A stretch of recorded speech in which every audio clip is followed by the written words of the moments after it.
আমি যখন বারবার কল করে ভালোবাসি ভালোবাসি বলতাম, তুমি বলতে অতিভক্তি চোরের লক্ষণ। তাই আমি অতিরিক্ত কথা বলা বন্ধ করলাম। আমি যখন কথা বলতে চাইতাম, সময় দিতে বলতাম, তুমি বলতে সময়ের দাম দিতে শেখো। তাই আমি আবেগ কন্ট্রোল করে সময়ের দাম দিতে শিখে নিলাম। আমি যখন তোমার একটা কল বা মেসেজের জন্য দীর্ঘ অপেক্ষা করতাম, তুমি বলতে বেশি আশা ভালো না। তাই আমি আশা করা ছেড়ে দিয়ে অপেক্ষা করতে ভুলে গেলাম।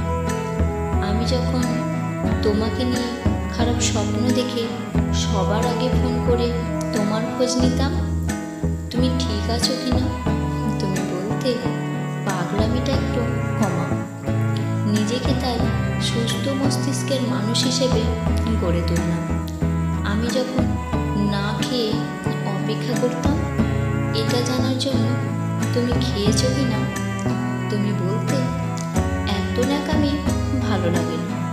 তাই আমি ন্যাকামো ছেড়ে নিজের মতামতকে তখন গুরুত্ব দিতে শিখলাম।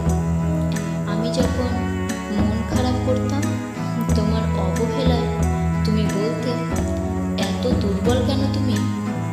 তাই আমি মন খারাপ করা ছেড়ে নিজেকে শক্ত করে নিলাম। কিছুদিন পর যখন তুমি চলে যেতে চাইলে, আমি বললাম যেতে পারো, আটকাবো না। তখন তুমি বুঝতে পারলে আমি বাস্তবতা শিখে গেছি। হ্যাঁ, তুমি আমায় অনেক কিছু শিখিয়েছ, এর জন্য ধন্যবাদ। তবে তুমি হয়তো জানতে না, এই ন্যাকামিগুলোই একটা সুন্দর ভালোবাসার ইতিহাস গড়ে তোলে। তুমি জানতে চাইলে না, পাগল মানুষগুলো মন থেকে ভালোবাসতে জানে। তুমি হয়তো জানতে না, এই ছোট ছোট আবেগগুলো থেকে ভালোবাসার তৈরি।